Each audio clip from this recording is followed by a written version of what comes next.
Bon, j'espère que tout le monde va bien. Oui, on vous voit très bien, on vous entend très bien. On Parfait. vous prévient, voilà, si vous êtes d'accord, on enregistre en général les conférences pour les élèves qui ne peuvent pas forcément être présents. Parfait, pas de problème, ça me fait plaisir.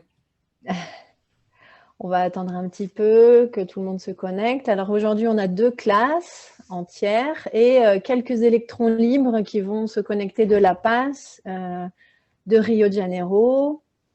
Donc, on va voir.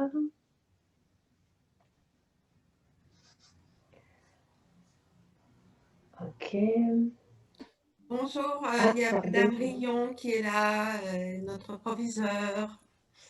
Bonjour, Madame Rion. Donc oui, proviseur de Montevideo. Nous avons Monsieur Jean-François Lagu, adjoint à Buenos Aires.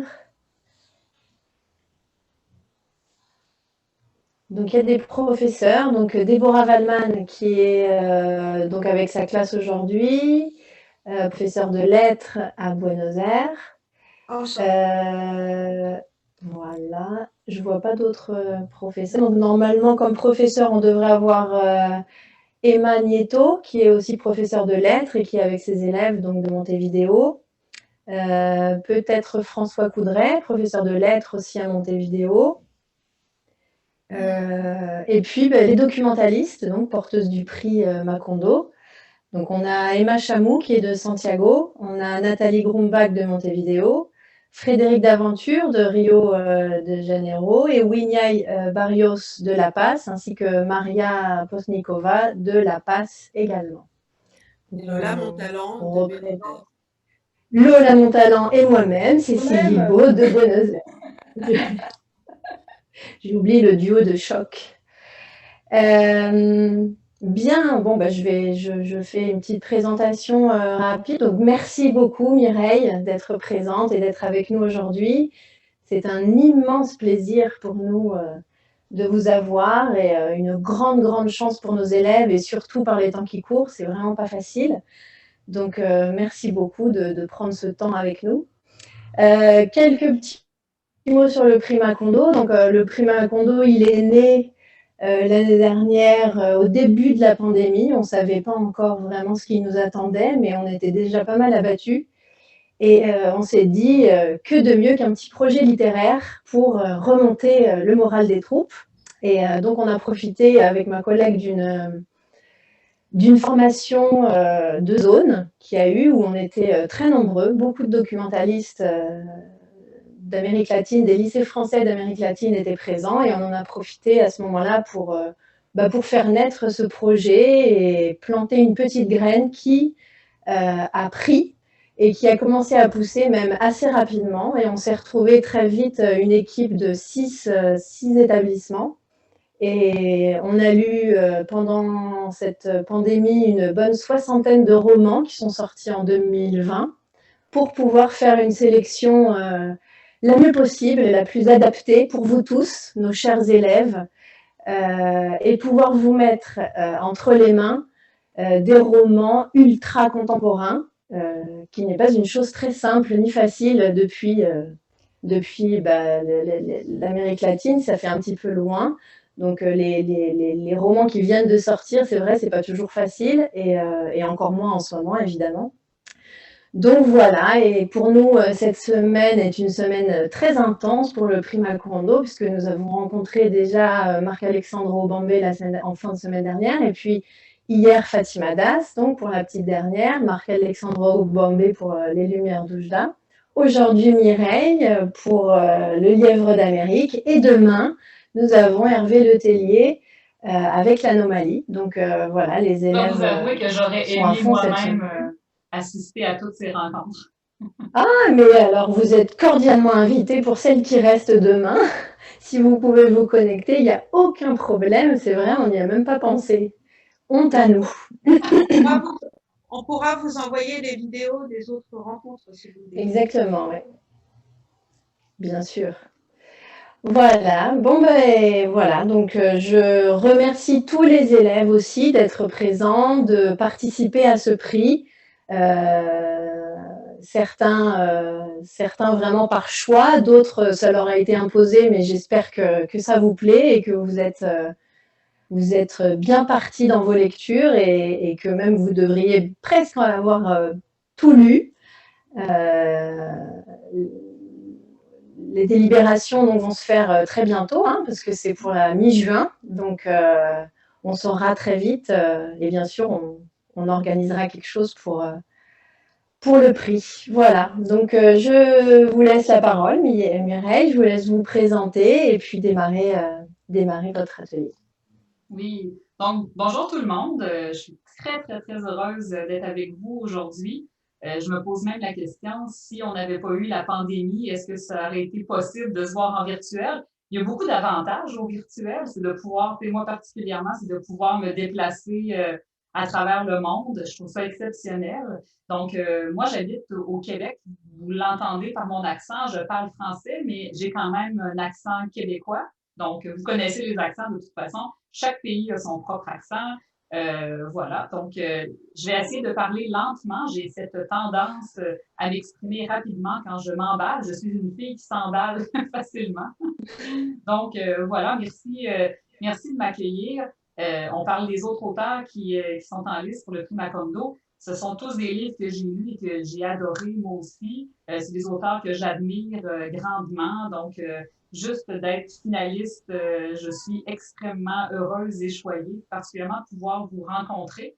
Je pense qu'en tant qu'auteur, c'est ce que j'aime le plus, les cercles de lecteurs, les comités où on peut discuter de littérature et des livres. Je trouve ça vraiment enrichissant. Si vous saviez le nombre de choses que j'ai appris sur mon roman en discutant avec d'autres personnes, je le dis totalement humblement. Quand on écrit un livre, souvent, bien sûr qu'on attache toutes les ficelles, on y travaille profondément, mais c'est vraiment le miroir des lecteurs qui souvent nous font constater des choses auxquelles on n'avait même pas réfléchi. Ça s'était infiltré dans notre roman sans vraiment qu'on le sache. Donc voilà, j'adore ces rencontres-là. Moi, je viens du Québec, donc une province au sein du Canada. Au Québec, on parle français. On était une colonie française de France au départ. Après ça, c'est passé aux Anglais. Bref, en tout cas, on est la seule province entièrement francophone au Québec. Donc, moi, je suis autrice. J'écris de la poésie. J'ai écrit 4 recueils de poésie que je vais vous présenter rapidement. Donc, j'ai écrit un premier recueil de poésie qui s'appelle Les oies ne peuvent pas nous dire. Donc, c'est un recueil de poésie qui parle, c'était la première fois que je parlais de l'île aux grues et de mon rapport aux îles. Donc, vous l'avez sûrement vu dans mon roman, j'ai un rapport à l'insularité qui est très important dans mon écriture et elle revient, cette part-là revient régulièrement. Donc, j'ai écrit un autre recueil de poésie qui s'appelle « Les hommes sont des chevreuils qui ne s'appartiennent pas ». Et par homme, je ne parlais pas des hommes masculins, donc je parle des humains en tant que tels. Donc, c'est une écriture vraiment en poésie qui analyse la frontière entre la proie et le prédateur. Donc, c'est un thème aussi qu'on a retrouvé dans Le Lièvre d'Amérique. J'aime beaucoup analyser cette frontière-là. Je ne sais pas pour vous, là, je vais vous poser des questions, vous pouvez répondre par oui ou non en hochant la tête. Là. Mais souvent, moi, j'ai l'impression que l'humain est plus proche de l'animal ou l'animal est très proche de l'humain. Des fois, les animaux ont des réactions plus humaines que les humains et vice-versa. Donc, j'aime analyser cette frontière-là et à quel moment on passe de la proie au prédateur. Dans le roman Le Lièvre d'Amérique, je l'aborde aussi, ce symbole-là dans l'écriture, quand le comportement un peu ambivalent de Eugène, puis justement la transformation de Diane à la fin. Donc, à quel moment est-ce qu'on est plus libre en tant qu'humain ou on est plus libre en tant qu'animal, en tant que bête? Donc, j'aime analyser cette frontière-là. Ensuite, j'ai écrit un autre recueil de poésie qui s'appelle « Minuit moins 2 avant la fin du monde ». Là, je vais vous expliquer quelque chose. Je ne sais pas si quelques personnes ont déjà entendu parler de l'horloge de la fin du monde. Vous pouvez me répondre oui ou non par la tête. Est-ce que ça vous dit quelque chose? Non. L'horloge de la fin du monde, c'est des scientifiques aux États-Unis en 1947 qui ont créé cette horloge-là. C'était après la guerre froide. Elle utilisait l'analogie d'un compte à rebours vers minuit pour évoquer le danger qui pèse sur l'humanité. Ils analysent les facteurs, l'environnement. Bon, on sait que l'environnement ne va pas très bien en ce moment, le réchauffement climatique, danger de bombes, le nucléaire, et particulièrement avec la COVID. Dernièrement, l'horloge a été devancée à minuit. Moi, quand j'ai écrit mon livre, on était à minuit moins 2 et 30 secondes avant la fin du monde. Puis quelques semaines avant le lancement de mon livre, l'horloge avait été devancée à minuit moins 2 avant la fin du monde. Puis là, je pense qu'on est rendu à 1 minute avant la fin du monde. Donc, j'utilisais cette analogie-là dans mon recueil, justement, pour mettre deux personnages proches d'une fin du monde symbolique, en fait. Je leur faisais vivre un quotidien, puis j'analysais justement le côté urbain, puis le fait de moins s'habiter, d'être isolé de son instinct. Un peu comme dans le lièvre d'Amérique. Je fais les parallèles, mais on voit que, dans le fond, le lièvre est la construction finale d'un chemin. Dans le fond, moi, je me suis construit un chemin en tant qu'écrivain. J'ai abordé certains sujets, puis j'ai l'impression que le lièvre est arrivé à combler, à rapailler, en fait, toutes ces thématiques-là. Puis le dernier recueil de poésie que j'ai sorti, ça s'appelle Le ciel en bloc. Donc, c'est sur les Legos. J'ai eu cette idée de comparer les humains à des Legos dans un univers de Legos. Je ne sais pas si vous vous êtes senti un peu comme ça, puis vous vous sentez peut-être encore comme ça pendant le confinement. Mais moi, ça m'a incité ce texte-là. On se regardait souvent par les fenêtres, les voisins, on ne se parlait pas, on n'avait pas le droit. Au Québec, nous, on a eu des règles très strictes de confinement, donc on est resté plusieurs semaines seulement avec des sorties, avec un couvre-feu, puis avec des sorties seulement si c'était obligatoire, en fait, c'est pour se nourrir, les services essentiels. Je ne sais pas comment, je sais que ça a été difficile pour vous aussi, là, mais ça m'a amené une réflexion sur justement les voisins. Je ne sais pas si pendant le confinement, vous avez eu à regarder des voisins, pas les espionner, mais le seul contact qu'on avait avec nos voisins, c'était un coup d'œil d'une fenêtre à l'autre. Donc, on a vu plein d'événements super intéressants à travers le monde, des gens qui sortaient sur leur balcon pour avoir des interactions, puis jouaient de la musique, chantaient. On a vu ça en Italie normalement. Je ne sais pas si vous en avez eu. Nous, on a eu quelques artistes qui sont sortis, qui ont fait des trucs virtuels. À tous les jours, ils envoyaient des vidéos. Donc, c'est un peu ça que j'essayais d'analyser, ce contact humain qui est un peu figé dans un bloc de Lego. On est sur une plaque de Lego, on est un petit peu coincé. Donc voilà, j'ai écrit aussi un recueil de nouvelles qui s'appelle Le syndrome de Takotsubo. Donc, ce recueil-là, c'est, dans le fond, la thématique qui est récurrente, c'est le syndrome du cœur brisé. Je ne sais pas si quelqu'un a déjà entendu parler du syndrome du cœur brisé. Bon, c'est un syndrome qui a été diagnostiqué la première fois par des Japonais dans les années 90. Takotsubo, qui signifie piège à pieuvre, parce que le cœur prend la forme en faisant une crise de cœur, en fait, sous un stress émotionnel ou physique, par exemple la perte d'un être cher. Le cœur se gonfle et prend la forme d'un piège à poulpe. Et ils ont appelé ça, les Japonais, le syndrome de Takotsubo. Donc, c'est plein de nouvelles qui discutent justement de plein de personnages qui ont subi le syndrome de Takotsubo. Donc, vous voyez un peu mon univers. Donc, j'écris souvent sur des trucs qui sont un petit peu scientifiques. Donc, j'aime faire, moi, des recherches en tant qu'auteur. Je prends un sujet, je l'analyse, je fais des recherches. Je passe des entrevues avec des personnes pour justement en apprendre davantage sur le sujet.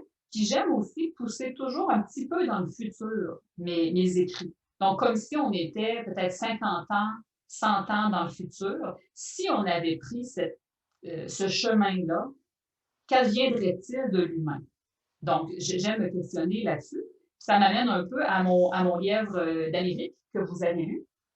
Donc, dans le fond, c'est vraiment l'histoire un peu dans le futur, si on était capable de modifier génétiquement un corps complet. Moi, j'ai fait des recherches là-dessus. Il existe une technique, peut-être que vous en avez entendu parler, ça s'appelle la technique du ciseau moléculaire. Donc, présentement, dans une seule cellule, on est capable d'enlever une patte de gène, d'enlever une partie du gène qui est malade, par exemple. En Chine, ils ont enlevé le gène du sida chez une mère qui était porteuse du sida à 2 de ses embryons.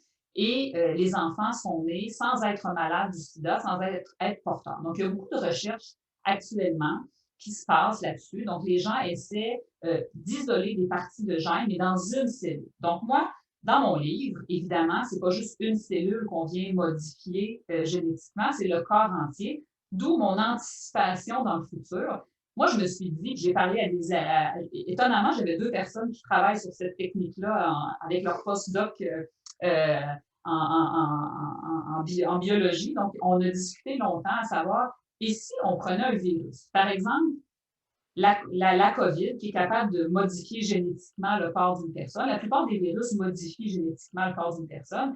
Et si, par exemple, on modifiait une première cellule et à l'aide d'un virus, dans le fond, que toutes les cellules du corps puissent être transformées, ça amènerait justement une transformation, d'où, dans mon imagination, je me suis dit, pourquoi ne pas intégrer un gène de lièvre à une personne et voir qu'est-ce que ça pourrait donner si cette personne-là a un tempérament workaholic, elle veut travailler davantage.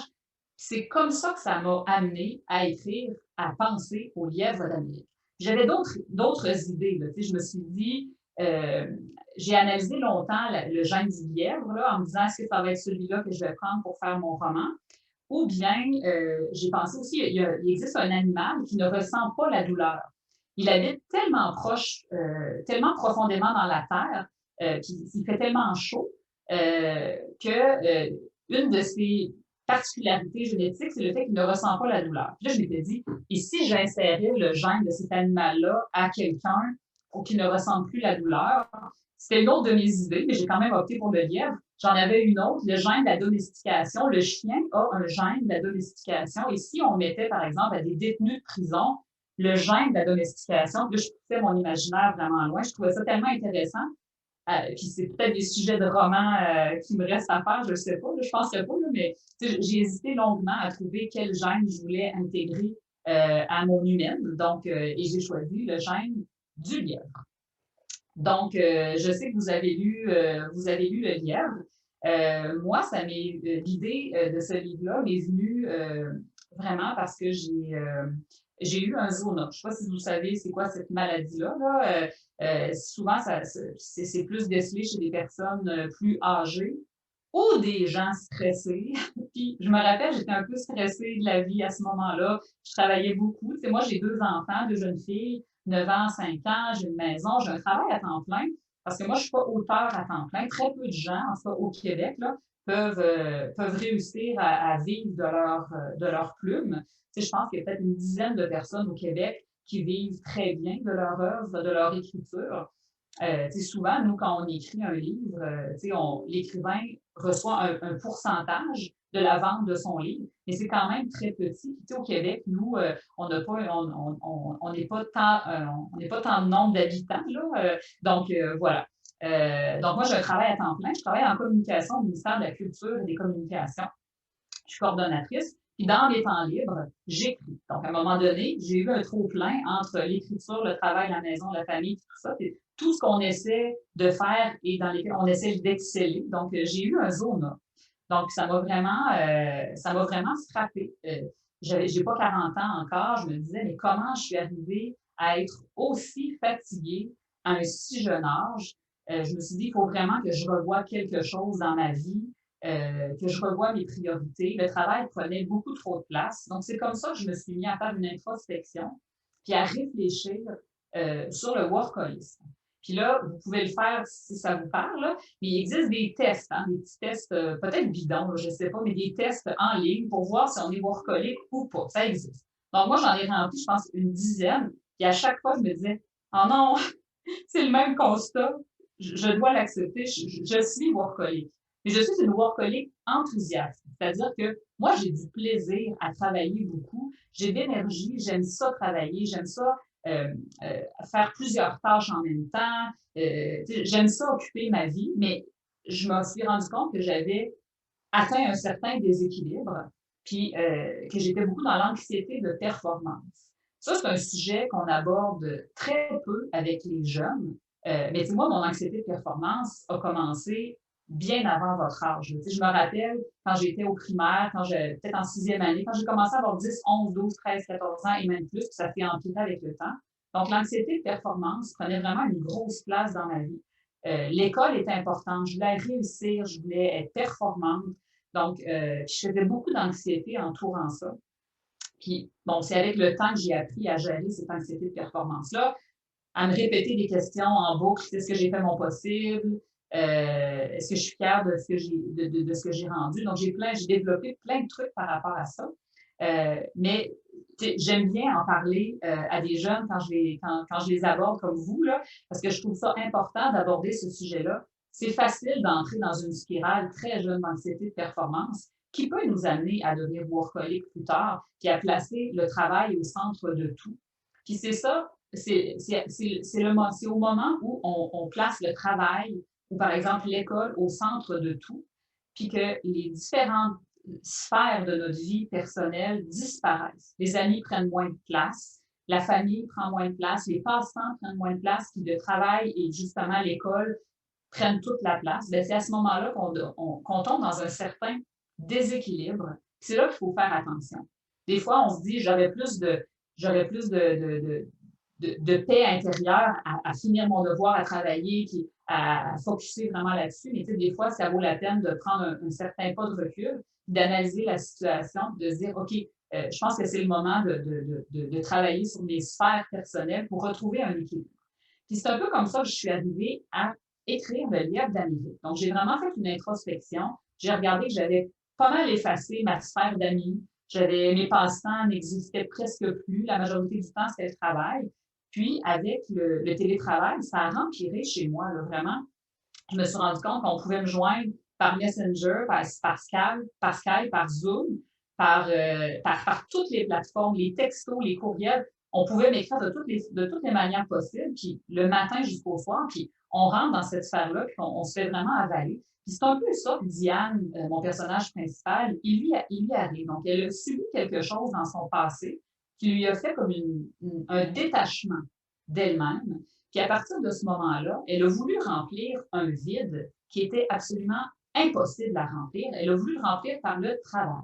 Donc, Diane, quand je suis tombée en arrêt de travail, moi, après Zona, donc pendant 2 semaines, j'ai été à la maison. Puis c'est ça, j'ai commencé à étudier le workaholisme. Là, je me rappelle avoir fait une recherche. Quels animaux dorment le moins sur Terre? Puis là, je suis tombée sur le lièvre qui dort presque pas. Je me dis, ah, ça pourrait être intéressant. Il y avait la girafe aussi, mais le livre aurait pris une toute autre tournure si ça avait été un gène de girafe. Je vous laisse imaginer. Mais donc, j'ai choisi le lièvre. Je trouvais ça intéressant comme sujet. La transformation en lièvre, puis tout le comportement du lièvre, je le trouvais vraiment intéressant. C'est-à-dire, c'est soit il fuit, c'est soit il se cache. Donc, le comportement par rapport au harcèlement et à la femme, je trouvais ça intéressant à aborder parce que le comportement pouvait se rapprocher de certains comportements devant le harcèlement que certaines femmes peuvent prendre. Donc, je trouvais ça important à aborder. Puis la transformation du fait que la personne dort moins, elle a une certaine routine. Les lièvres se promènent toujours dans les mêmes sillons. Donc, je trouvais tout ça vraiment intéressant. Là, je me suis vraiment fait plaisir. Là, j'ai laissé aller mon imagination complètement par rapport au livre. Puis moi, dans le fond, j'ai écrit la première partie. Tu sais, je savais pas que j'allais écrire un roman. Là, moi, je le sais jamais, dans le fond. Quand je commence un ouvrage, je sais jamais si ça va faire un recueil de poésie, une nouvelle, un roman. Je me limite pas vraiment à ça. Je laisse vraiment aller l'écriture. Puis après un certain moment, je constate quelle forme ça va prendre. Donc là, je me suis dit, ah, je fais peut-être une longue nouvelle. J'ai commencé à écrire les journées après l'opération de Diane, comment elle se sentait, puis son évolution là-dedans. Puis ensuite, je me suis dit, ah tiens, je pourrais retourner dans son passé. Je trouvais ça intéressant d'expliquer pourquoi elle était devenue une workaholic comme ça. Donc, j'ai commencé à écrire la deuxième partie des retours dans le passé à l'île aux grues sur mon île d'enfance. Puis quand j'étais assez avancée, je me suis dit, ah tiens, je pourrais intercaler tout ça. Donc là, je me suis mis à faire vraiment un puzzle avec mes écrits. C'est à l'ordinateur. Moi, je travaille vraiment à l'ordinateur. Vous me demanderiez d'écrire un livre avec un papier et un crayon, j'en serais incapable. moi, mon cerveau va trop vite pour ma main. Il faut que j'utilise un ordinateur. Donc, moi, je me suis mis à intercaler tous les textes. Je me suis mise à avancer comme ça dans l'ouvrage. Puis, il y a un certain moment, je me suis dit, ah, j'aimerais ça mettre une page qui contiendrait tous les symptômes proches du burn-out pour que les gens puissent, qui vont lire le livre, qui vont peut-être se dire, ah, tiens donc, je ne savais pas que j'étais si près du burn-out que ça, moi aussi. Donc, j'ai mis tous les symptômes. Il y a une page qui n'a pas de ponctuation, puis ça dit, j'en avais plusieurs de ça. Ça faisait des années que j'avais une sinusite chronique, que j'avais mal par-ci, par-là, mais que j'en étais jamais arrivée à comprendre que je faisais moi-même mon propre chemin pour me rendre dans un épuisement professionnel. Donc, voilà, tu sais, comme ça que j'ai bâti le roman. Puis à la fin, je me suis dit que ce serait intéressant d'ajouter des parties qui concernent le lièvre d'Amérique. Puis là, je me suis vraiment amusée. Là, je vous invite à le faire si vous avez du temps à un moment donné. Là. Le nombre de choses qui atterrissent sur YouTube, vraiment, là, moi, je ne suis pas allée à la chasse aux lièvres. Là. Je n'ai que regardé des heures et des heures de vidéos de chasseurs de lièvres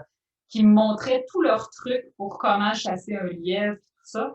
J'ai écouté des vidéos aussi avec les aigles qui s'attaquent à des chèvres.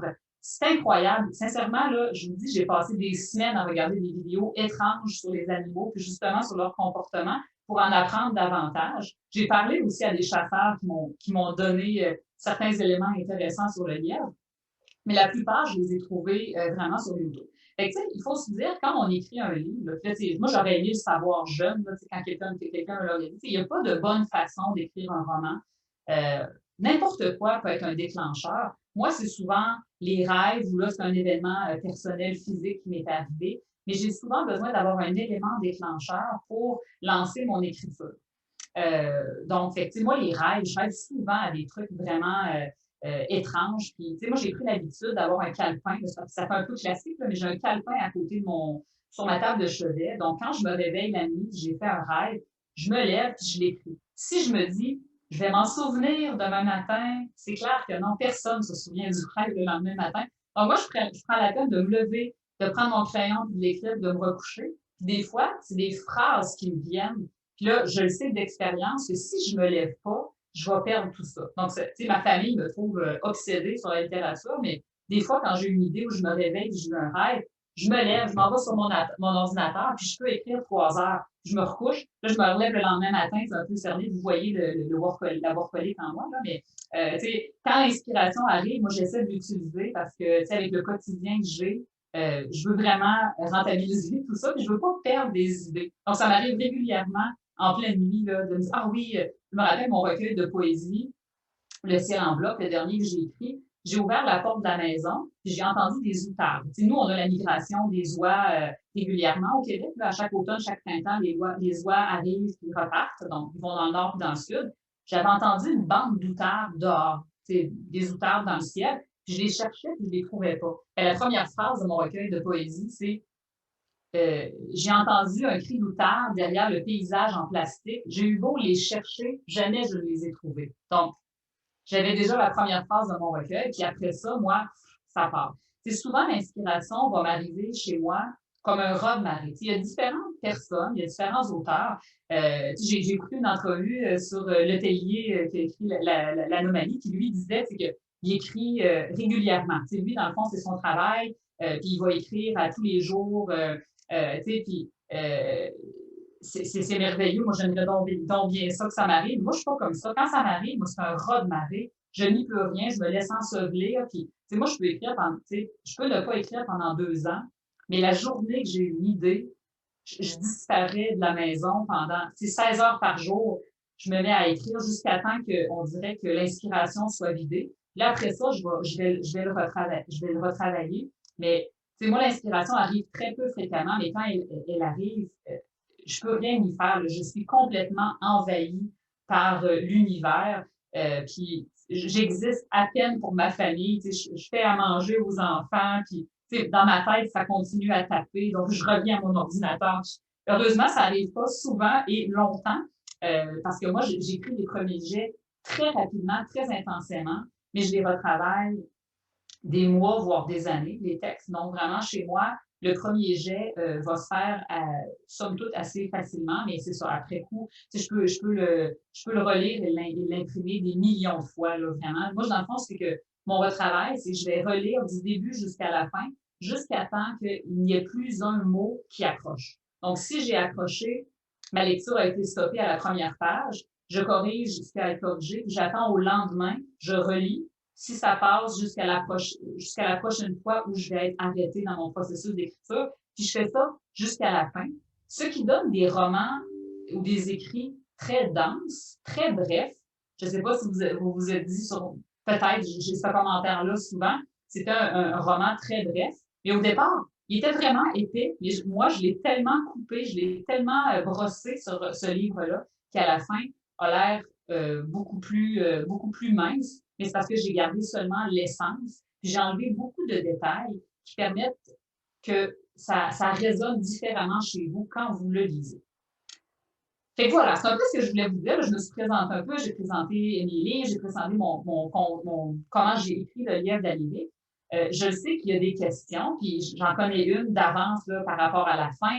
Vous vous êtes posé la question si elle s'était vraiment transformée en lièvre ou pas. Je sais que tout le monde se pose cette question-là. Ça se peut-tu? Je regarde les têtes. Pour la fin du livre, est-ce que vous pensez que Diane s'est véritablement transformée en lièvre ou bien c'était dans sa tête? Voilà. Mais j'ai constaté avec le temps, moi, avec les cercles de lecture, que 50% des gens m'ont suivi. Moi, ma véritable écriture, comment j'ai écrit le livre, dans ma tête, Diane, à la fin, se transforme véritablement en lièvre. Donc, elle devient un lièvre, puis elle va rejoindre son ami Eugène qui l'attendait dans la forêt, parce que Eugène, lui aussi, s'était transformé en lièvre au moment où il a disparu pendant le feu dans l'étable. Mais j'ai constaté que 50% des gens ne m'ont pas suivi. C'est tout à fait correct, là. Pour eux, Diane, c'était une analogie, une métaphore. Donc, métaphoriquement, elle ne se transforme pas en lièvre, elle se dénude pour prendre possession de la forêt, pour se sentir libérée. Donc, elle est dans la forêt en tant qu'humaine, mais comme femme libérée qui a repris son instinct et sa liberté. Puis, les deux fins sont totalement plausibles. Moi, j'ai parlé avec des médecins pour la santé mentale, puis eux aussi m'ont dit « Ah non, mais moi, je ne l'ai pas vue se transformer en lièvre du tout. Moi, dans ma tête, elle était vraiment en psychose, là. Elle était en train de se transformer dans sa tête, mais c'était psychologique. » Je dis ben, « Tu as tout à fait raison. » Moi, dans ma tête, quand j'ai écrit le roman, je l'ai écrit comme si elle se transformait véritablement en lièvre. Par contre, à la fin, quand j'ai retravaillé mon roman, j'ai enlevé des éléments, j'ai enlevé certains éléments pour que ce soit plausible aussi que des gens qui n'aiment pas nécessairement le réalisme magique, la science-fiction, qui ne m'auraient pas suivi jusqu'à la fin de mon livre, bien, ces personnes-là puissent quand même être touchées par le livre, puis que ce soit juste psychologique ou que ça vienne de l'intérieur et non de l'extérieur. Puis je l'ai retravaillé de cette manière-là pour que ce soit plausible pour les deux fins. Donc, à chaque fois que j'ai une discussion, j'aime bien le préciser parce que les deux sont possibles, puis les deux sont tout à fait corrects. Puis je pense que ça vient de mon côté de nouvelliste. Moi, j'aime écrire des nouvelles. J'aime que la fin dérange. J'aime que ça ébranle certains lecteurs, qu'ils doivent se poser des questions, qu'ils reprennent le miroir devant eux, puis qu'ils se regardent, puis qu'ils se posent la question vraiment, est-ce que je suis workaholic? Est-ce que je suis sur la voie de devenir workaholic? Est-ce que je devrais me réapproprier davantage mon instinct, revenir davantage à la nature, particulièrement en période de COVID? Je ne sais pas chez vous, qu'est-ce qui s'est passé là, pendant toutes ces périodes de confinement, mais nous, au Québec, les gens, comme ils ne pouvaient plus se déplacer, ils ne pouvaient plus voyager dans le sud, justement, ils ne pouvaient pas aller en Europe et tout ça. Donc, les gens ont redécouvert le Québec, puis ils se sont vraiment mis à voyager, puis à reconnecter avec la nature. Est-ce que c'est quelque chose qui vous est arrivé dans vos pays respectifs? Est-ce que c'est ça qui s'est reproduit? Ou vous êtes vous avez attendu que ça... Ouais. Ben nous, c'était étonnant. Les gens ont vraiment revisité le Québec. Donc, ils se sont promenés, peut-être parce qu'on a beaucoup de terres, on a beaucoup de nature au Québec. On est une très faible population. Donc, les gens ont pu se promener, faire du camping. Même à un moment donné, il y avait tellement de gens qui faisaient du camping au Québec que c'était impossible de trouver un emplacement nulle part. On ne pouvait plus réserver, là. Tout était réservé. Enfin, fait que voilà, je ne sais pas si vous aviez des questions de préparer sur le lièvre, si vous voulez me poser des questions, moi je suis là pour ça. Là. J'ai l'impression de parler toute seule, je m'excuse. Là. Alors oui, normalement, on a des élèves qui ont préparé, en tous les cas à Buenos Aires et sûrement à Montevideo aussi. Donc, je vous invite les élèves à prendre la parole. Qui est-ce qui se lance? Alors oui, Moi, j'ai une question. oui. Vas-y, En fait, Philippe. c'était comme par rapport à l'écriture du livre. Pendant que vous étiez en train d'écrire le livre, est-ce que vous vous êtes bloqué à une partie et comment est-ce que vous avez surpassé ce blocage? Oui, j'ai été bloquée à la fin. Dans le fond, quand j'ai terminé mon roman, j'avais l'impression qu'il me manquait quelque chose. J'avais pas encore trouvé la légende algonquienne à la fin. Donc, j'avais écrit le roman, puis je me disais, c'est comme si on fait un casse-tête, un puzzle, puis il nous manque un morceau, puis on ne le trouve pas dans la boîte. Là. Mais j'avais cette impression-là qu'il manquait quelque chose. Il manquait la clé à mon histoire. J'arrivais pas à définir c'était quoi. Donc, pendant des semaines, j'ai fait des recherches sur Internet. Donc, j'ai regardé l'histoire, j'essayais de trouver la clé qui manquait à mon roman, puis je ne trouvais pas. Puis à un moment donné, par hasard, je suis tombée sur Alanis Obansawin, c'est une Algonquienne au Québec, qui racontait en anglais la légende que j'ai insérée à la fin du roman. Donc, ça m'a vraiment scié.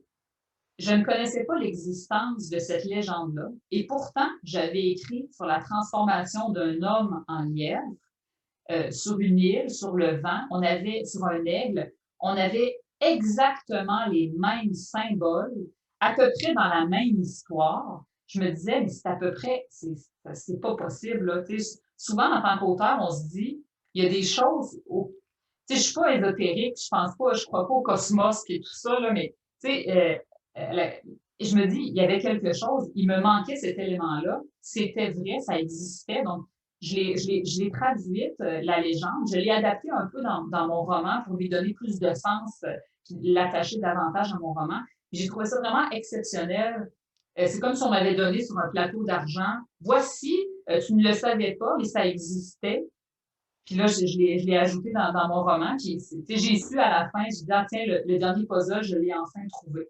Mais ça m'a pris des semaines. Donc, effectivement, c'est quand je bloque, moi, je laisse aller. Dans le fond, je sais que l'inspiration, j'ai écrit 7 livres, donc je suis rendue à un moment où je sais que l'inspiration va toujours revenir, mais il ne faut pas que je la force. Il y a des personnes qui peuvent écrire tous les jours. Moi, ça ne fonctionne pas. J'ai arrêté cette technique-là. Moi, je me laisse submerger quand l'idée arrive. J'ai l'impression que tout s'écrit un peu dans ma tête en mon insu. Puis quand moi, je suis rendue à l'écriture, je fais juste replacer les puzzles ensemble. Puis c'était comme déjà fait. C'est comme un fil que je tire jusqu'à ce qu'il ne reste plus rien. Donc, puis après ça, je vais le retravailler. Mais il y a une part étonnante dans mon processus d'écriture. S'il y a des auteurs qui détestent que je dise ça, je le sais, mais moi, j'y peux rien, c'est comme ça. Peut-être qu'un jour, je vais arriver à la fin de cette inspiration-là qui m'arrive comme ça, puis que je vais devoir travailler davantage. Mais pour le moment, je me laisse aller comme ça, puis quand ça sort vraiment comme un volcan. J'y peux rien, il faut que ça sorte. Là. D'accord, merci. Et ça marche très bien. Alors, d'autres questions? Oui, bonjour, Montevideo. Je voulais vous poser une question. Alors, on a vu une certaine omniprésence de la nature dans votre roman. Comment pouvez-vous expliquer une liaison peut-être spirituelle entre l'homme et la nature, et comment la nature est pour vous une inspiration? Je pense que la nature, c'est la clé chez moi pour ma santé mentale. C'est vraiment ça. Je me dis, moi, j'ai besoin d'une reconnexion avec la nature pour trouver un équilibre parce que j'ai cette tendance à me laisser vraiment avaler par l'effervescence de la ville, l'effervescence du travail, du rendement, tout ça. Donc, pour moi, la nature, moi, je suis née sur une île. Donc, je suis née vraiment, véritablement à l'île aux Grues. C'est une petite île au milieu du Saint-Laurent. Il y a un archipel, il y a une quinzaine d'îles. Il y en a qui sont privées, donc qui appartiennent à des gens. On peut acheter, il y avait une île dernièrement qui était en vente au Québec pour 1,5 million de dollars. Ça m'a fait vraiment mourir de rire. Je me disais, hey, j'aimerais tellement ça, avoir une île à moi. Il y a des gens qui s'achètent des îles, en fait. Donc, voilà. Donc, mais l'île aux Grues, c'est une île qui est publique. Donc, moi, je suis née là. Ma mère était enseignante à l'île. Elle enseignait de la première à la quatrième année. Et elle voulait pas nous enseigner pendant 4 ans. Donc, c'est la raison pour laquelle on est déménagé de l'île. On est allé habiter en face de l'île. Mais j'ai passé mon enfance quand même à revenir sur cette île-là. Puis, tous les lieux, ce sont des vrais lieux. Dans le fond, c'est les lieux où j'ai passé mon enfance. Donc, si je me rappelle, avant le lancement de mon livre, j'étais retournée à l'île aux Grues, j'avais filmé des vidéos pour dire à l'île aux Grues, page 38 de mon livre, pour que les gens s'approprient un peu les vrais lieux de cette île-là, parce qu'ils existent pour de vrai. Puis chez moi, la nature, c'est vraiment la manière, elle m'enseigne à reprendre un rythme qui est le mien. Donc, c'est facile de se laisser avaler par un rythme effervescent, mais quand on est sur une île, puis que les marées régissent le bateau. Dans le fond, nous, là, pour aller à l'île aux Grues, il faut attendre que la marée soit haute, puis que le bateau, le traversier, nous amène sur l'île. Il faut arriver au moins 2 heures à l'avance pour se mettre en file pour attendre le bateau. Donc, c'est vraiment compliqué de se rendre sur cette île-là. Il faut vraiment vouloir. Mais il y a tout un rythme de la marée, de la respiration qui est complètement différent. Quand moi, je veux me détendre ou justement me sortir de cette effervescence-là, je m'en vais à l'île, puis juste le fait que ton quotidien est régi en fonction d'une marée, tu ne peux pas sortir de l'île à moins que la marée soit haute, ça vient casser quelque chose à l'intérieur, ça vient comme redonner une pulsion intérieure qui est complètement différente de celle qu'on a quand on est à la ville, par exemple. Puis je pense que c'est ce qui me remet qui remet mon compteur à zéro puis qui me replace correctement. Donc, il y a aussi toute cette notion d'instinct par rapport à la nature. C'est moi, mon père, il a été chasseur. Son travail était d'être chasseur. Il était guide de chasse. Donc, il enseignait la chasse à des personnes qui avaient acheté une île puis qui chassaient les oies. Parce que sur cette île-là qui s'appelle l'île aux Grues, il y a une île qui est adjacente qui s'appelle l'île aux oies. Cette île-là est privée. Elle a été achetée par des personnes très, très riches. Et à chaque printemps et à chaque automne, les oies arrivent en migration et se posent sur ces îles-là. Donc, il y a des chasseurs qui payent pour aller comme dans une pourvoirie puis aller à la chasse. Donc, mon père, toute sa vie, a montré à ces personnes-là la chasse. Donc, puis j'ai toujours trouvé qu'il avait une certaine intelligence, un certain langage que moi, je ne comprenais pas. Le langage de la nature. Mon père savait, en regardant les vents du haut, les marées, l'écho, il regardait les feuilles, puis il se disait, dans 20 minutes, le vent va tourner. Puis effectivement, 20 minutes plus tard, le vent tournait. Et je me disais, mais comment tu fais pour savoir ça? Puis c'était quelque chose qui était inclus dans sa génétique, on dirait. C'est pour ça que je dis souvent que mon père parlait une deuxième langue qui était la langue de la nature. C'est un peu pour ça que la nature prend une si grande place dans mes ouvrages. C'est que j'ai l'impression que c'est un langage qu'on oublie d'écouter, puis qui est très important, particulièrement avec le réchauffement climatique, avec la pollution, tous les efforts qu'on doit investir pour protéger notre nature. Tu sais, moi, j'ai 2 filles, puis c'est drôle parce que ma fille de 9 ans, hier, me posait la question. Elle me disait, est-ce que tu penses qu'on va vivre la fin du monde, maman? Elle a 9 ans. Là, je me disais, oh, mon Dieu, j'espère que non. Mais non, sûrement pas. Mais elle dit, est-ce que tu penses que les humains vont arrêter de vivre sur Terre un jour? Je me suis dit, sûrement que oui, mais quand? Ça, on ne le sait pas. Puis, est-ce qu'on peut changer quelque chose? Oui, il faut le changer dès maintenant. Donc, c'est pour ça que la nature prend une place importante dans mes écrits. Je veux qu'on soit conscient de son intelligence, de sa beauté, puis de ce qu'on lui fait, puis comment on devrait entretenir cette nature-là pour justement qu'elle perdure pour les générations à venir. Si vous êtes encore jeune, vous n'avez pas d'enfants, mais vous allez avoir des enfants peut-être un jour. Puis, est-ce que ces enfants-là vont voir la fin? Je trouvais la question de ma fille terrible, mais je pouvais pas lui mentir. Puis je lui disais, c'est pas tes enfants qui vont voir la fin, mais elle va arriver un jour si on continue de cette manière-là à maltraiter la nature comme on le fait. Merci pour la question. Merci, merci.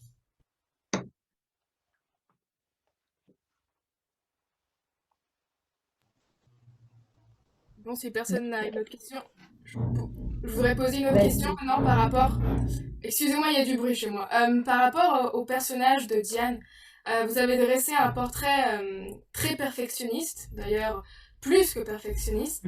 Est-ce que vous trouvez que c'est un atout ou peut-être un défaut de notre société? Et comment vous pouvez la voir reflétée dans notre société, cette personnalité? Bien, je pense que le perfectionnisme, puis, tu sais, j'ai parlé tantôt, j'ai juste abordé le sujet, là. Je vous ai dit que moi, j'étais une workaholic enthousiaste. C'est-à-dire que j'avais encore du plaisir à être workaholic.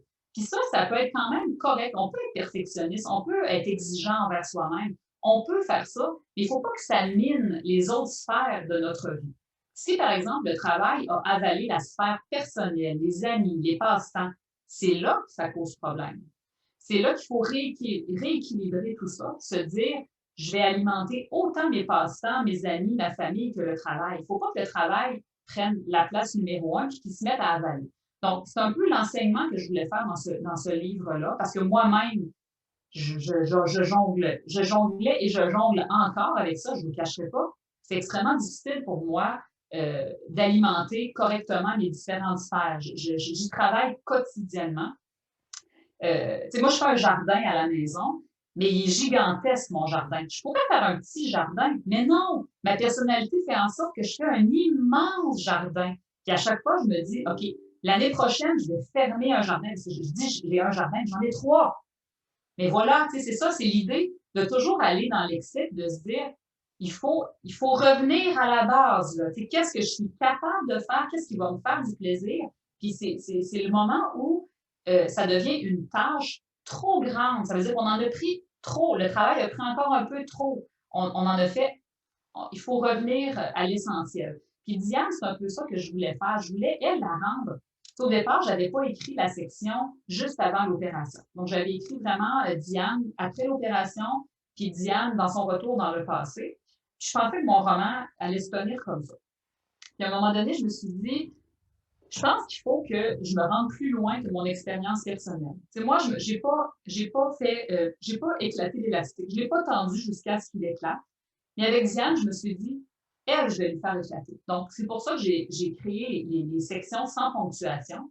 Je sais pas si ça vous arrive. Là, nous, on a une expression au Québec qui dit le petit hamster travaille fort.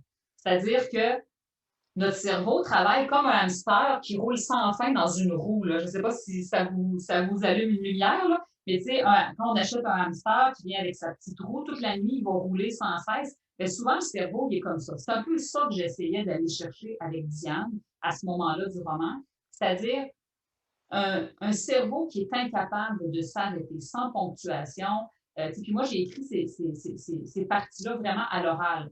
Donc, je laissais parler Diane dans ma tête vraiment à l'oral, comme si elle ne prenait même plus la peine de respirer, aucune ponctuation, plus de majuscules, juste un flot incessant de paroles. Donc, c'est un peu comme ça. Donc, Diane, j'ai voulu la pousser à l'extrême. J'ai voulu lui donner un destin qui était pire que le mien. Puis heureusement, moi, ça m'a permis d'apprendre que je ne veux pas me rendre là. Je dois prendre des décisions dans ma vie pour recentrer tout ça et ne pas me rendre jusqu'à Diane. Tu sais qu'il faut le dire, là. Moi, il y a des femmes qui m'ont écrit pour me dire « J'aimerais tellement ça, avoir ce gène-là du lièvre. » Des femmes au travail, là, des professionnels qui voudraient en faire plus, qui, comme moi, ils ont une famille. Ils veulent tous réussir, toutes les sphères de leur vie.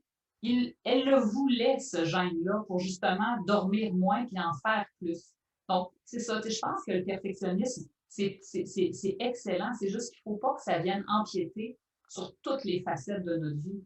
C'est important de le cultiver, puis l'excellence, c'est important, mais pas au détriment de soi puis de sa véritable nature. Je pense que c'est vraiment l'équilibre, puis c'est une question de vie.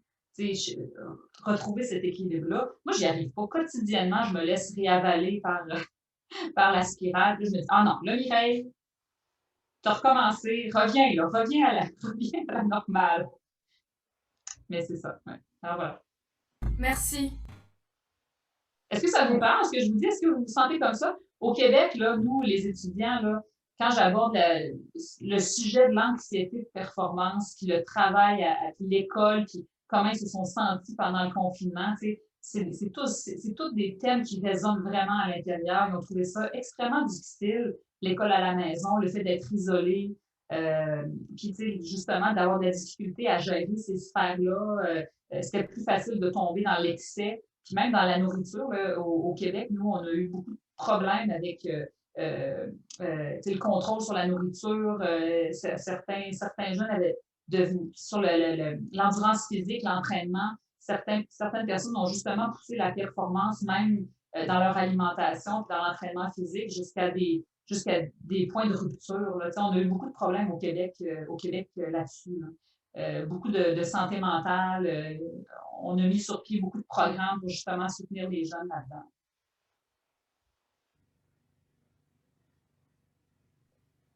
Bonjour madame, je suis Sarah Olmos de La Paz et en fait j'ai une question. À la lecture de la transformation du personnage de Diane, je crois qu'on ne peut pas s'empêcher de penser à la métamorphose de Kafka et en fait ma question est quand un thème a été traité par un auteur si célèbre comme Franz Kafka, comment on fait pour se détacher de l'original? Comment on peut éviter en fait la redondance littéraire? C'est extrêmement difficile. Mais en tant qu'auteur, il faut vraiment se détacher des ouvrages qui ont été écrits. Tout a déjà été écrit. On va se le dire, là, puis je vais le dire franchement, tous les thèmes ont été abordés. Il faut pas s'arrêter là-dessus. Il faut se dire qu'on a chacun notre manière d'interpréter et notre sensibilité est différente.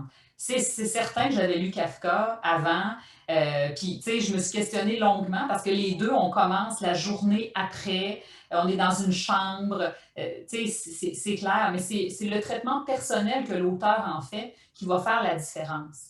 Puis si on s'attarde trop à vouloir écrire quelque chose qui n'a jamais été écrit, on n'écrira jamais en fait.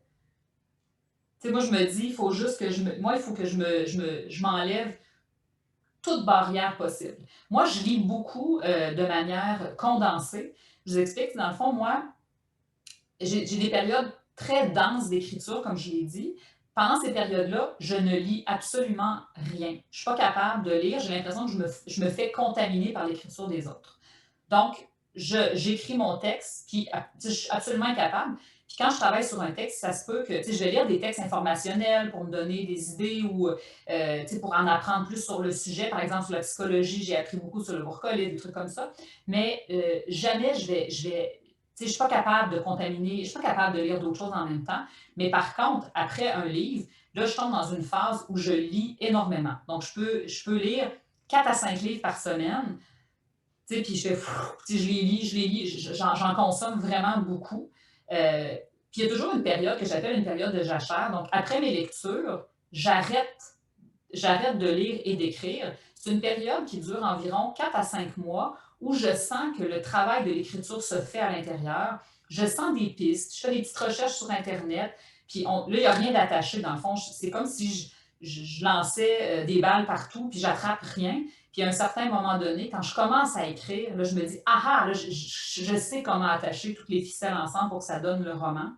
Mais effectivement, tu sais, je pense que, puis tu sais, c'est un conseil que je vous donne, si vous aimez la lecture, si vous aimez écrire, il ne faut vraiment pas s'arrêter au fait qu'il y a des choses qui ont été écrites. Tout a déjà été écrit. Tu sais, moi, j'en ai eu la preuve vivante. Tu sais, quand j'ai trouvé la légende algonquienne qui parlait des mêmes symboles, de la transformation du lièvre, de Nana Bozo, tu sais, je me suis dit, OK, tu sais, j'abandonne, tout a déjà été écrit, mais c'est notre manière, c'est l'angle qu'on va, c'est les mots qu'on choisit, les émotions qu'on va faire ressentir, c'est tout le traitement qui fait la différence. Mais tu sais, moi, je ne veux même pas me comparer à Kafka. C'est tellement extraordinaire. Puis après coup, tu sais, j'avais pas lu, moi, Truisme de Marie Dariussec. Je ne sais pas si vous connaissez. Je ne l'avais même pas lu. C'est mon éditeur qui m'a dit, tiens, as-tu lu Truisme de Marie Dariussec? Puis j'ai dit, non! Puis je l'ai lu, puis j'étais là, oh non! Tu sais, c'est une transformation. Mais on n'a pas le même traitement. Tu sais, elle va vraiment plus vers elle va très loin, elle va beaucoup plus loin que moi. Je pense que moi, j'ai décidé d'aller plus vers le côté poétique et liberté.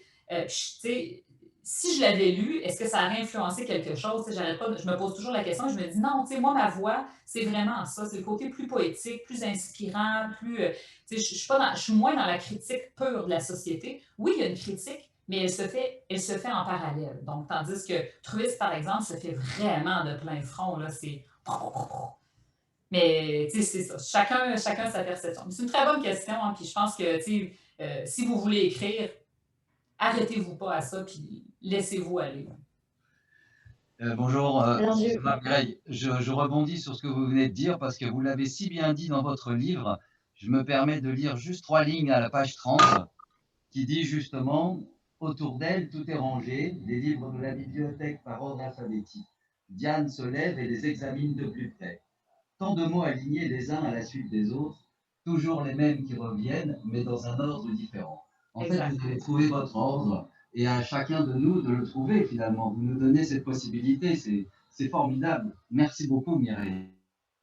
Exactement, c'est ça, c'est vraiment ça. C'est notre ordre intérieur qui émane de nous qui va faire la différence. Merci. Alors, il m'a semblé voir Malia José de Montevideo qui avait levé la main, peut-être. Tu avais une question, Malia José? Enfin, oui, j'avais une question, mais je la passe. Pardon. Bonjour, madame. Bonjour, madame, et merci de nous être rendu visite. J'avais une question par rapport au confinement, parce que on peut voir dans le livre même, il y a une partie dans laquelle Diane, en tant que personnage principal, elle a suivi une période de confinement en raison de l'intervention en fait, qu'elle s'est fait faire. Et je voulais savoir d'abord si cette situation, elle s'est vue en fait inspirée par la situation mondiale, disons, où on a dû tous traverser en fait le confinement. Et puis un peu une autre question un peu à part. Si le confinement vous a apporté quelque chose en tant qu'écrivaine, et si, disons, cette situation, elle vous a motivé à continuer d'écrire ou même de changer votre façon d'écrire? Première partie de la question, mon livre a été terminé en février. Puis chez nous, la pandémie a commencé à la mi-mars. Donc, non, le confinement n'était pas encore arrivé au Québec. Puis souvent, je me dis, puis je trouve ça presque épeurant que j'ai écrit sur le confinement avant coup. Moi-même, je me suis dit, si je le réécrivais après avoir vécu le confinement, est-ce que quelque chose changerait? Mais non, c'est ça, c'est la même chose. J'avais bien compris le sens du vide. Parce que moi, quand je suis arrivée en confinement, puis j'ai posé la question à plein d'amis, on avait tous un vide à remplir. Puis là, des fois, je ne voulais pas le remplir par le travail. Je venais d'écrire un livre sur le travail, donc je me disais... Fait que là, je me suis mis à vouloir remplir le vide en achetant des nouveaux meubles dans mon salon. Ensuite, j'ai commencé à faire des petites rénovations. Puis j'essayais de remplir le vide par plein d'autres choses. Puis c'est drôle parce que j'ai posé la question à mes collègues de travail dernièrement, qu'est-ce qu'ils ont fait pendant le confinement pour remplir ce vide? Parce qu'on a tous eu un vide, on a tous eu un peu plus de temps. Moi, je n'avais pas à aller chercher les enfants à l'école, ils étaient à la maison, je n'allais plus travailler, je travaillais virtuellement derrière mon ordinateur. Donc, j'avais gagné comme à peu près 1 à 2 heures par jour de temps. Puis ces heures-là, qu'est-ce que j'allais en faire? Donc, j'ai eu un vide pendant un moment donné où j'ai essayé de le combler en m'achetant du linge. Puis je me disais, c'est complètement irraisonné ce qui se passe. Je savais que je faisais un comportement compulsif sur quelque chose. Je n'étais pas capable de l'arrêter, je me disais. Puis avec le temps, je me suis mis à la guitare. J'ai recommencé la guitare classique. Donc, j'ai recommencé à faire de la broderie, de la couture, du tricot. Donc, j'ai comblé mon temps par des projets créatifs. Puis là, enfin, ça l'a apporté, ça l'a rempli un vide que les achats ne remplissaient pas. Parce qu'aussitôt que j'avais mon achat, je me disais, je vais en faire un autre. Je disais, ça n'avait pas de fin. Tandis que quand j'ai commencé à faire des passe-temps plus créatifs, plus artistiques, là, j'ai retrouvé un certain équilibre. Donc, moi, pendant la pandémie, j'ai absolument pas écrit un seul mot. Puis on est plusieurs auteurs à s'être parlé de ça. En fait, j'ai l'impression que certains auteurs qui écrivent de la fiction l'ont eu plus facile que des personnes qui écrivent de l'autofiction. J'ai plusieurs amies autrices qui elles écrivent beaucoup sur leur quotidien, par exemple. Donc, ces personnes-là ont eu complètement le syndrome de la page blanche. Tu sais, moi, j'étais déjà en période d'arrêt. J'arrête toujours 1 an ou 2 après la sortie d'un livre. Tu sais, je peux pas en sortir plusieurs, je peux pas avoir plusieurs idées ensemble. Donc, tu sais, moi, j'étais déjà dans un processus où je n'aurais pas écrit de toute façon. J'avais besoin de lecture, de me ressourcer, de me redonner de l'information à l'intérieur, là. Donc, mais j'ai l'impression que certains auteurs qui écrivent de la véritable fiction, là, tu sais, vraiment quelque chose de nouveau, ont peut-être eu plus de facilité à écrire que d'autres. Est-ce que ça a changé quelque chose chez moi? Sincèrement, je ne le sais pas encore. Je sais que je veux continuer à écrire sur l'importance de la nature, puis le retour à la nature. Je sais que c'est un sujet chez moi qui n'est pas encore épuisé. Donc, mais tu sais, il y a plusieurs auteurs, puis on se l'est dit ouvertement là, en tant qu'amis, là, par rapport à notre processus d'écriture, oui ou non, que ça nous avait complètement brimés. On n'était plus capable d'écrire. Moi, j'ai été avalée beaucoup par le quotidien. Les enfants étaient à la maison, on faisait l'école à la maison, donc j'avais vraiment beaucoup moins de temps libre pour justement avoir un volcan qui explose avec l'écriture. Je pense que ce n'était pas le bon moment. Mais ça s'en vient. Je sens que mon prochain livre est en train de mûrir, puis je vais mettre à l'écriture très prochainement.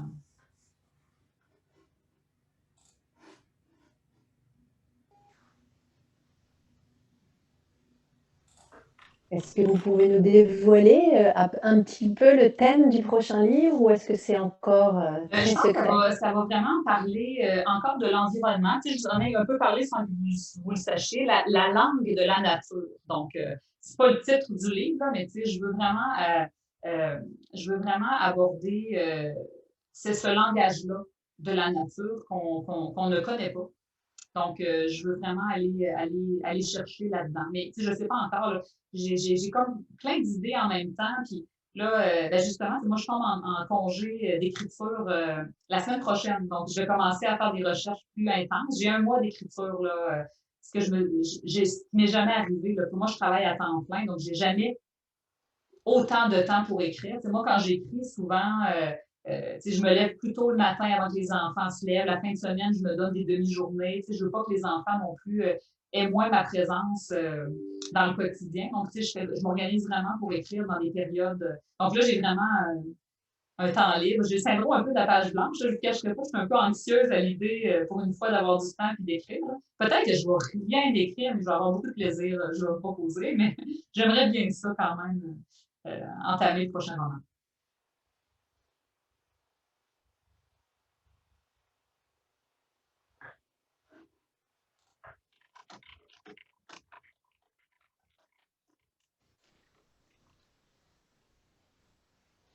Est-ce qu'on a des élèves qui ont des questions encore?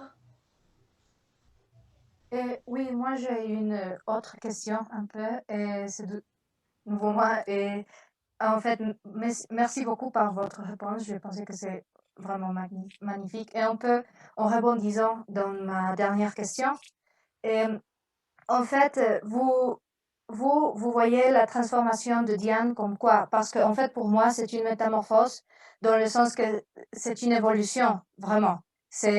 Mais pour vous, c'est une régression, c'est une évolution, comme moi je le vois, ou c'est une simple transformation qui était supposée à passer dans n'importe quel moment de l'histoire de Diane. Comment vous voyez-vous la transformation?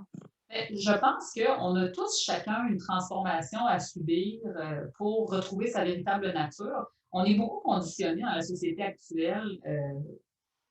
On est conditionné dans un moule. Donc, on nous dit, tu vas être comme ça, tu vas étudier là-dedans, tu as des capacités dans telle chose, dans tel sujet, donc va-t'en là, ta. Donc, j'ai souvent l'impression qu'on nous montre un chemin, qu'on nous dit, c'est le seul chemin que tu peux prendre, vas-y. Moi, ce que je voulais faire avec Diane, c'est qu'elle a justement suivi un chemin qui ne lui était pas approprié. Puis dans sa transformation, elle se réapproprie sa véritable nature, qui est celle d'être libre. Puis dans la société actuelle, je pense que c'est là que je faisais ma critique de la société. La société actuelle ne nous libère pas en tant qu'humains. J'ai l'impression qu'on est prisonnier à quelque part, ce qui est pas la même chose pour les animaux. Tu sais, je fais le parallèle, là, mais ils ne sont pas plus libres que nous, on ne se le cachera pas. Ils peuvent tomber dans un piège, ils peuvent être trappés par un chasseur. Tu sais, mais le fait d'avoir justement cette liberté-là. Je pense que l'animal, c'est ce qu'il représente pour moi. Un animal dans la forêt est libre. Donc, j'ai l'impression que c'est ce qu'elle voulait apprendre, Diane. Puis Nana Bozo, dans le fond, Eugène, dans ma tête, c'est Nana Bozo. Il est là pour lui montrer le chemin à prendre, puis lui enseigner c'est quoi sa véritable nature. Puis ces deux-là, si c'est de devenir deux lièvres dans la nature, libres, sur leur île merveilleuse, ben c'est un peu ça que je voulais dire. C'est une métaphore pour que chacun, on retrouve sa véritable personnalité et sa liberté individuelle. C'est ça la critique de la société. D'accord, merci, merci beaucoup, madame.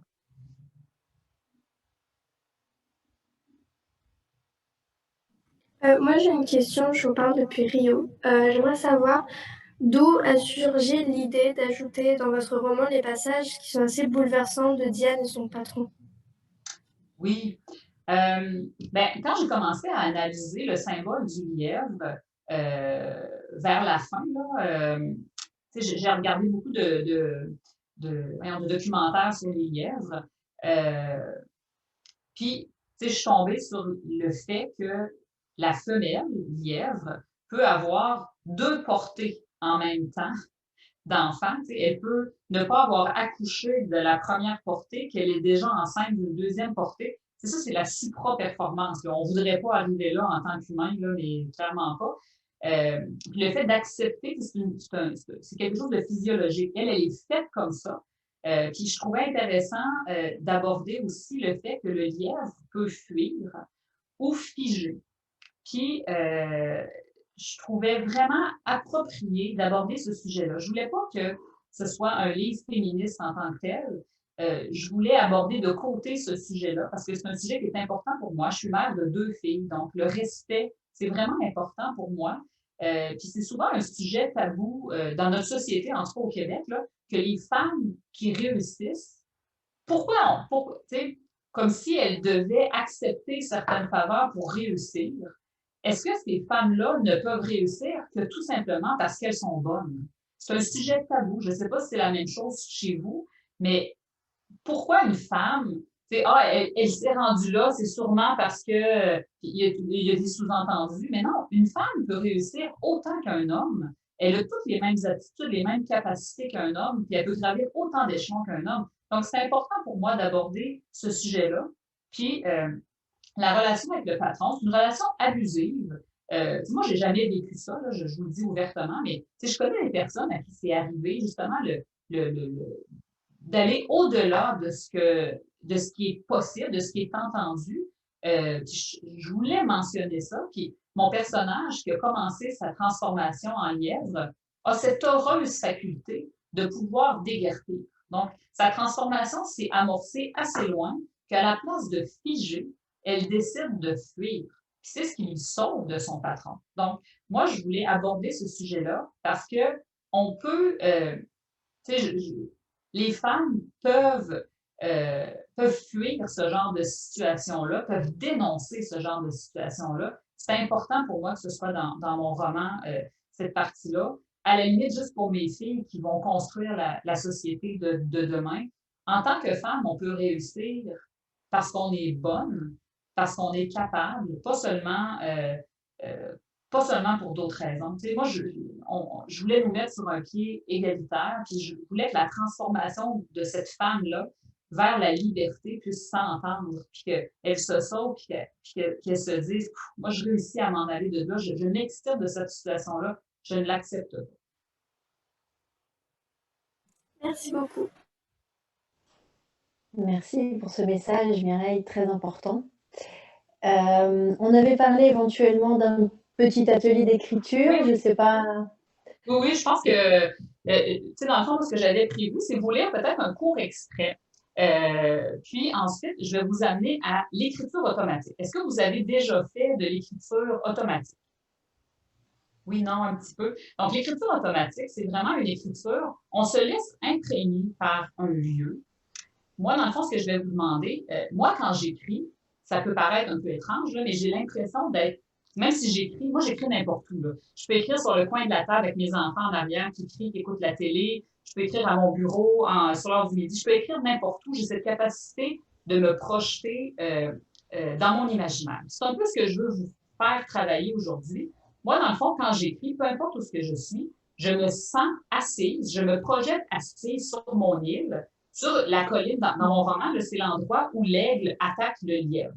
Donc, moi, quand j'écris, je me sens assise dans le champ, comme ça, avec le gazon, l'aigle qui passe autour de moi. Je me sens assise là. Donc, moi, c'est mon lieu d'inspiration, d'écriture. Je me projette là, puis après ça, je suis capable d'écrire. Donc, c'est un peu ça que je veux qu'on regarde aujourd'hui avec vous. Je vais vous lire un petit passage, puis après ça, je veux que vous ayez en tête quel est le lieu chez vous qui vous inspire? Un lieu qui vous rend sécure, un lieu que vous trouvez beau, un lieu qui vous ramène à des émotions confortables, agréables. Je veux que vous vous assoyiez dans votre tête, dans ce lieu-là, puis que vous vous laissiez imprégner de ce lieu-là par vos oreilles, vos yeux, votre bouche, vos mains. Je veux que tous les sens soient inclus là-dedans. Je veux que vous vous projetiez de tout votre corps, de toute votre âme à l'intérieur de ce lieu-là, puis que vous commenciez à écrire ce que vous voyez et ce que vous ressentez. Puis dans l'écriture automatique, il n'y a aucune censure possible. Si vous n'aimez pas votre première phrase, c'est pas grave. Vous continuez à écrire la deuxième, puis vous ne revenez pas sur ce que vous avez écrit. L'écriture automatique, c'est ça, c'est qu'on laisse déferler les mots, puis on ne s'arrête pas. Ensuite, par contre, si vous le ferez plus tard la semaine prochaine, vous allez laisser dormir ce texte-là quelques jours, quelques semaines, et vous allez revenir sur ce texte-là et vous allez cocher, vous allez encercler ou surligner les phrases que vous jugez les plus révélatrices, celles qui vous font vraiment vibrer à l'intérieur. C'est à partir de ça que vous allez pouvoir recommencer un retravail de texte. Fait que moi, je vais vous dire un lieu, un lieu qui m'amène comme ça, là. Donc, laissez-moi 2 petites secondes.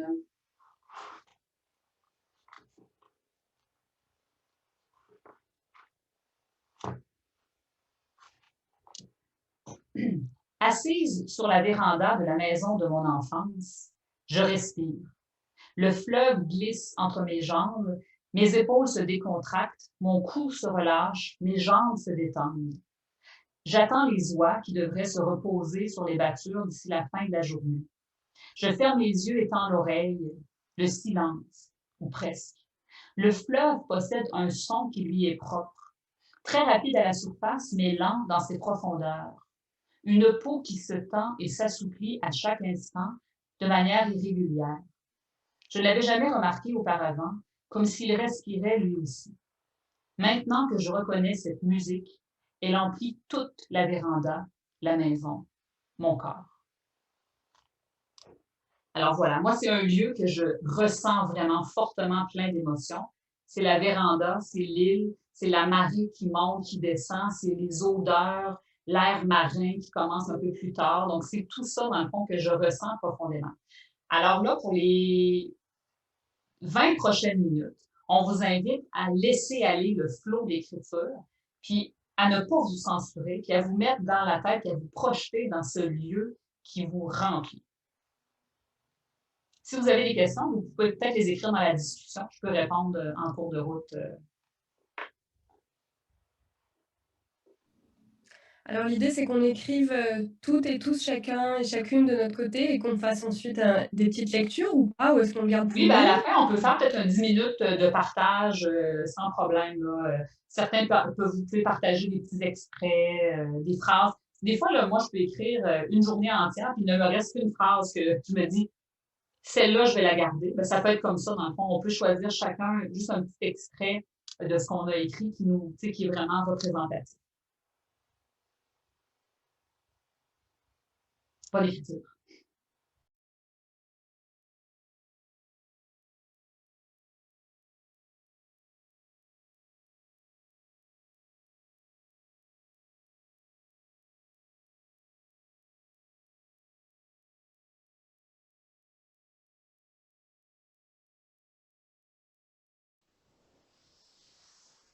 Bien, je ne voudrais pas couper l'inspiration de tout le monde, mais il reste à peine 10 minutes. Donc si on veut un petit échange, j'ai vu des élèves penchés sur leur cahier, ça fait plaisir. Crayon à la main d'ailleurs.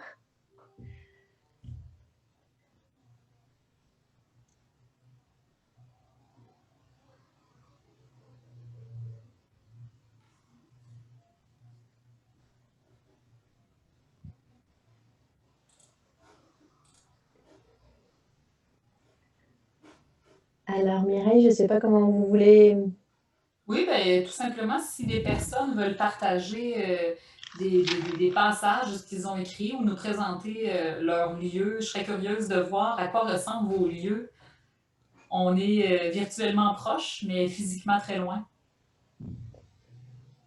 Alors, quelqu'un se lance? Felipe, je t'ai vu penché sur ton cahier. Tu as envie de participer?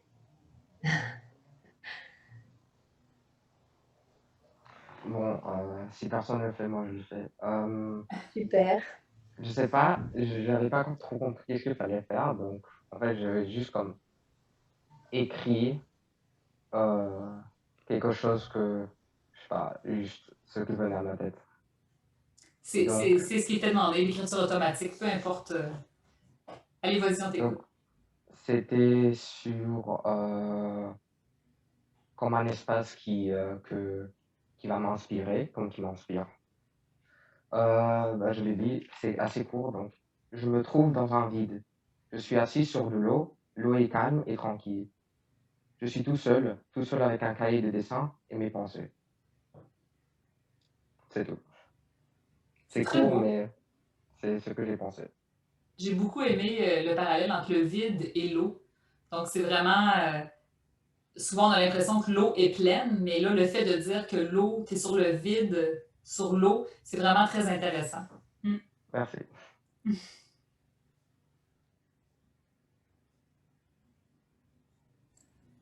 Kala, tu as écrit quelque chose?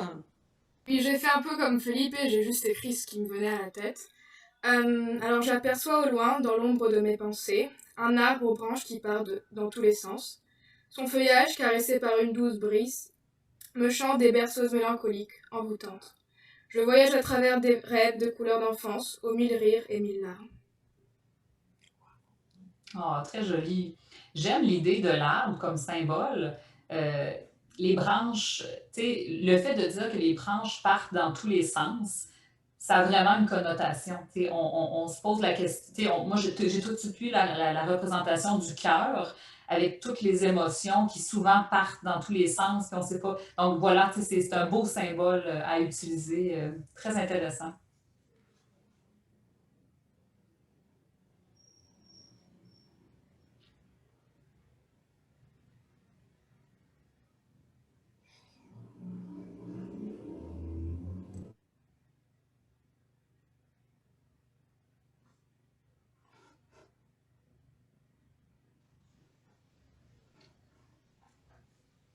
Quelqu'un d'autre? Anímense. Je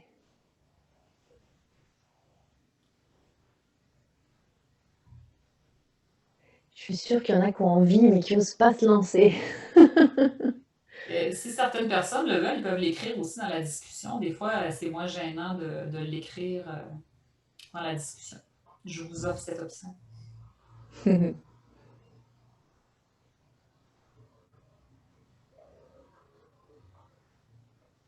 Mais bien sûr, vas-y Nathalie, je t'en prie, on t'écoute.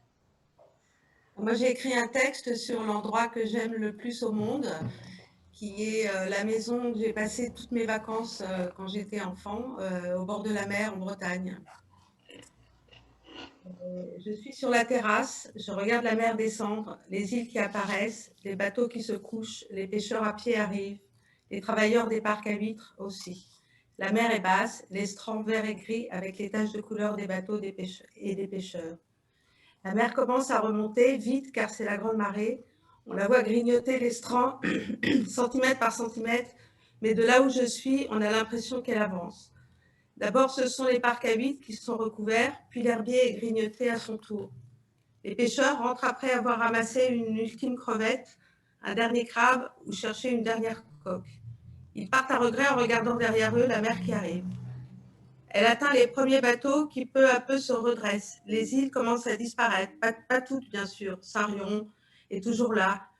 Le Morog s'amenuise bientôt, on ne voit plus que la tourelle de Ouipour et les balises rouges et vertes qui signalent les écueils. La mer est plus haute maintenant. Tiens, les bateaux s'apprêtent à partir. C'est les périns, le you-you est déjà amarré à côté du bateau. Les voiles sont hissées. On entend maintenant le bruit des vagues contre les rochers d'en bas. Les bateaux qui attendaient dans le chenal passent maintenant sur la pointe de la Trinité pour gagner le port dont les écluses vont enfin s'ouvrir. C'est vraiment beau. On voit, c'est moi, l'émotion que j'avais. Tu sais, la montée de la marée, ça peut être la montée d'un souvenir aussi. Tu sais, j'aurais bien vu ce passage-là dans un roman où le personnage se remémore des souvenirs aussi. Donc, la montée de l'eau fait ramener le souvenir. Donc, c'est très imagé. On était exactement au même endroit. Là. Vraiment, bravo. Merci. Bien, quelqu'un d'autre avant la fin?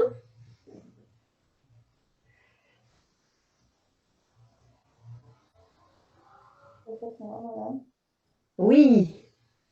D'accord. Vas-y, Gaëlle. Je sens ma chérie Marie, un lieu de paix, peut-être c'est le temps qui m'est venu. Les fleurs qui grandissent au pied de la montagne, proche de mon maison, dansent doucement avec le vent, me permettant de sentir son odeur primaverile. Je ferme les yeux. Les chansons des oiseaux envahissent ma main, pendant que le vent emportant les odeurs florales joue avec mes cheveux. Je résoudre les yeux. Les points de mes doigts touchent aimablement le tronc d'un beau arbre. Je regarde le ciel avec une grande inspiration. La lumière au soleil se met en ligne aux pointes de la montagne avec un beau orange. Le ciel commence à se mettre violet. Je referme les yeux, j'exhale. Je m'imagine sur la montagne. Oui, c'est le vieux, mon vieux. Autant correct, autant parfait. Où le soleil dit au revoir avec de merveilleuses couleurs au ciel, éclairant les montagnes, éclairant les rêves.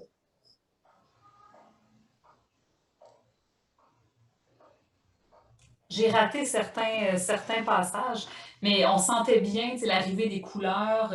Ça aussi, l'arrivée des couleurs d'une émotion, d'un souvenir qui transparaît. Là. J'ai l'impression qu'on avait la montagne, j'ai l'impression qu'on avait une émotion là, qui pourrait émaner de tout ça. Là. Bravo. Bien, je propose sinon que tous les autres, après avoir peut-être, s'ils veulent, retravailler un petit peu dans quelques jours, quelques semaines, comme le suggérait Mireille, de nous envoyer leurs textes et qu'on pourra les faire parvenir à Mireille, Ah oui! ce qu'on vit. Ce sera un beau cadeau. Bien, ben, je pense qu'on est arrivé au bout. Ouais, avant de terminer, pardon, je ne peux pas m'empêcher de demander à Mireille quelle serait l'œuvre qu'elle recommanderait aux lycéens. Donc, n'importe quoi, ça peut être un groupe de musique, ça peut être un film, ça peut être un livre. Qu'est-ce qu'elle aurait envie de recommander à nos élèves? Oui, bon, moi, avant d'écrire Le Lièvre, j'avais écouté sur Netflix la série Black Mirror. Je ne sais pas si certaines personnes l'ont déjà vue. Je trouve ça tellement bon. Bon, il y en a qui sont vraiment éclatés, là, mais c'est une série, moi, qui m'a amené à me pousser beaucoup dans l'anticipation. Puis j'ai adoré ça. Sinon, comme un auteur que j'aime particulièrement, puis je chéris, c'est un japonais. Qui s'appelle, j'oublie toujours son prénom, laissez-moi une petite seconde. Son nom de famille, c'est Murakami. C'est Haruki Murakami. Donc, lui, il écrit des fois des plus longs romans, mais des fois de très courtes nouvelles illustrées qui sont des perles.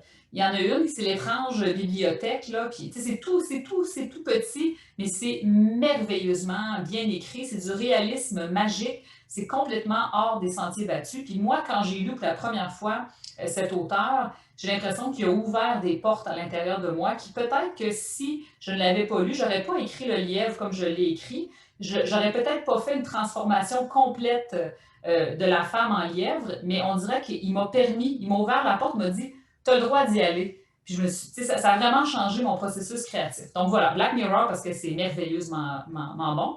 Et Haruki Murakami, particulièrement les petites nouvelles qu'il écrit, c'est merveilleux. Donc voilà. Merci. Et puis avec un titre comme ça, on doit les avoir dans nos bibliothèques respectives, n'est-ce pas, chers collègues? Avec, oui, au CDI Murakami, on en a plein. Moi aussi, mais pas de nouvelles. Je vous enverrai les titres par courriel tout à l'heure, des courtes nouvelles. C'est génial, vraiment génial. D'accord, Peut-être super. vous pourrez vous procurer, ou on se fera un échange. Je vous enverrai ça. Très bien. Bien, Je vais prendre juste quelques minutes avant la fin pour vous remercier. Je viens de voir le nombre de personnes. Je n'avais pas regardé le nombre de personnes parce que je vois juste les personnes qui sont à l'écran. Mais merci d'avoir été là. Dans mon travail, c'est vraiment ce que j'apprécie le plus, c'est le partage avec les gens qui ont lu mon livre, les questions, puis qu'on soit si loin et si proche en même temps. Je trouve ça vraiment merveilleux. Fait que je voulais vous dire vraiment merci. Vous êtes chanceux de rencontrer l'auteur de l'anomalie demain. Là, moi, je m'initierais. Oui, avec grand plaisir. J'ai adoré l'anomalie, moi. C'est le même. Aussi, j'ai adoré. Là. C'est le même lien. Oui, c'est le même lien qu'aujourd'hui. Ah, ok, bon, ben, j'ai-tu le droit? Même salle. Même salle, même endroit. Je me sentirais mal pour lui, tu sais, je pense que je ne ferais pas cette chose-là. Mais voilà, mais bref, vous êtes chanceux, c'est vraiment un beau projet, le prix Macondo, là, je trouve ça vraiment merveilleux. Merci, merci beaucoup. Bien, eh bien, je remercie donc tout d'abord Mireille d'avoir pris le temps voilà, de venir nous rencontrer tous. Je remercie aussi les élèves qui sont présents et qui participent au prix Macondo, qui lisent les livres et qui bientôt vont devoir faire leur choix, qui sera peut-être pas si facile que ça finalement pour beaucoup. Bon, il faut arriver au bout des livres et c'est pas toujours évident, surtout à cet âge-là. Donc voilà, j'espère que vous avez tous pris plaisir. Et pour beaucoup, on se revoit demain. Et voilà, merci beaucoup à tous. Au revoir, bonne journée tout le monde. Au revoir. Au revoir.